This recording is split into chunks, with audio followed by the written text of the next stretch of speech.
कहावतों की दुनिया में आपका इस्तकबाल है।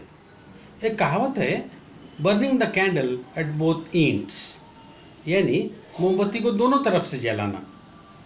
बिजली के इजाद से पहले रात में रोशनी के लिए चिराग या मोमबत्ती का इस्तेमाल किया जाता था। आज भी कभी कभी वक्ती तौर पर सही, इमरजेंसी में मोमबत्ती जलाकर रोशनी की जाती है। मोमबत्ती मखसूस वक्त तक जलती है।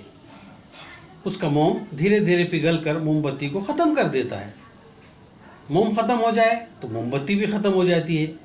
इसीलिए अक्सर लोग, खुसूसन जंगलों में कैंपिंग करने वाले, मोमबत्ती का इस्तेमाल बहुत एहतियात से करते हैं ताकि वो जल्द ख़त्म ना हो जाए। अब गौर कीजिए, अगर मोमबत्ती को दोनों तरफ से जलाया जाए तो क्या होगा? यकीनन वक्ती तौर पर तो बहुत ज़्यादा रोशनी हासिल होगी, लेकिन वो मोमबत्ती बहुत जल्द ख़त्म हो जाएगी और फिर से अंधेरा छा जाएगा। अगर आप सोच रहे हैं कि इन्वर्टर और मोबाइल फ़ोन टार्च के दौर में मोमबत्ती का जिक्र चेमानी दारद, तो समझिए कि कहावत में मोमबत्ती और उसे जलाना अलामती तौर पर इस्तेमाल हुआ है। आज के दौर में मोमबत्ती का मतलब आपके वसाइल, रुपया, जायदाद, ताकत, ताल्लुकात, वक्त कुछ भी हो सकता है, और जलाने से मुराद उनका इस्तेमाल है। कहावत ये कहना चाहती है कि जिस तरह मोमबत्ती को दोनों तरफ से जलाने पर वो दरमियान में ही, यानी आधी रात में ही ख़त्म हो जाएगी और बाकी मानदा आधी रात अंधेरे में भटकते रहेंगे। इसी तरह अगर आप अपने वसाइल, दौलत, ताकत को बग़ैर सोचे समझे बेदरीग और बेतहाशा इस्तेमाल या खर्च करेंगे, यानी दोनों हाथों से लुटाएंगे, तो वो भी वक्त से पहले ख़त्म हो जाएगी। जो शख्स ऐसा करे उसके बारे में कहा जा सकता है कि he is burning the candle at both ends.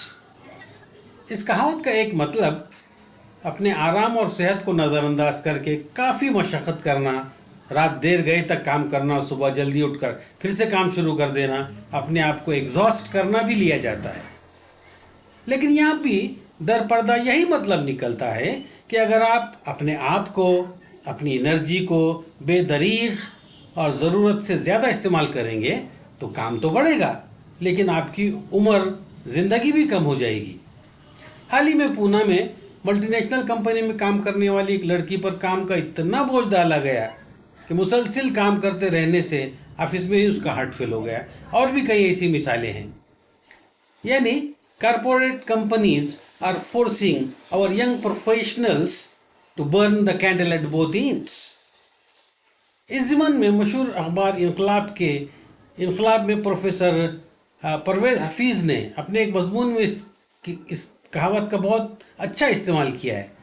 वो अपने मजमून में लिखते हैं कि नौजवान मुलाजिमीन से इस तरह का गैर हकीकी मुतालबा करने वाले महापुरुषों को ये मामूली सी बात समझ में क्यों नहीं आती कि अगर मोमबत्ती को आप दोनों सिरों से जलाएंगे तो रोशनी तो बिलाशुबा दुगनी हो जाएगी, लेकिन मोमबत्ती की ज़िंदगी भी आधी रह जाएगी। लिहाजा ये कहावत हर चीज़ के मुनासिब, मुतवाज़िन और मुहतात इस्तेमाल का मशवरा देती है।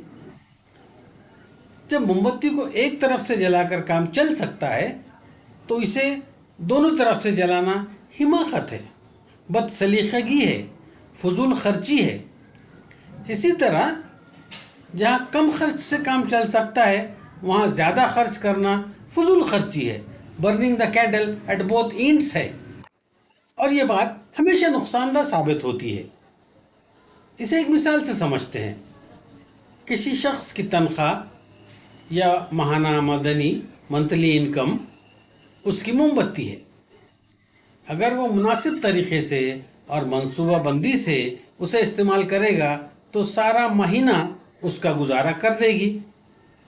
लेकिन अगर वो शख्स इब्तिदा से ही अड़म धड़म बेदरीग खर्च करे, दोनों तरफ से मोमबत्ती को जलाए, तो 15 दिन में ही पैसे ख़त्म हो जाएंगे और बाकी आधा महीना वो माशी बदहाली के अंधेरे में ठोकरें खाता रहेगा।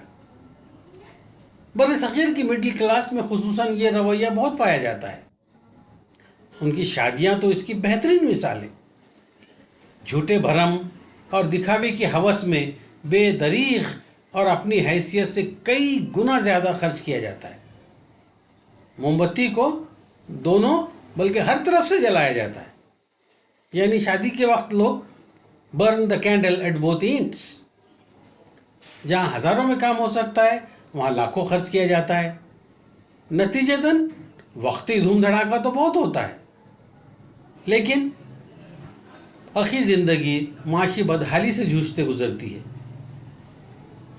16ویں صدی کے مشہور برطانوی شاعر تھامس ٹوسر نے بالکل صحیح کہا تھا کہ A fool and his money are soon parted. یعنی ایک احمق اور اس کی دولت میں بہت جلد علیحدگی ہو جاتی ہے. لہٰذا ایسے لوگوں سے یہی کہنا چاہیے کہ امبانی کے بیٹی کی شادی کے بارے میں مت سوچیے. اس کے پاس بہت ساری موم بتیاں ہیں، بلکہ موم بتی کا کارخانہ ہے. عام لوگ جن کے پاس صرف ایک ہی موم بتی ہے انہیں یہی مشورہ ہے کہ do not burn the candle at both ends. مجھے امید ہے آپ اس بات پر توجہ دیں گے. خدا حافظ.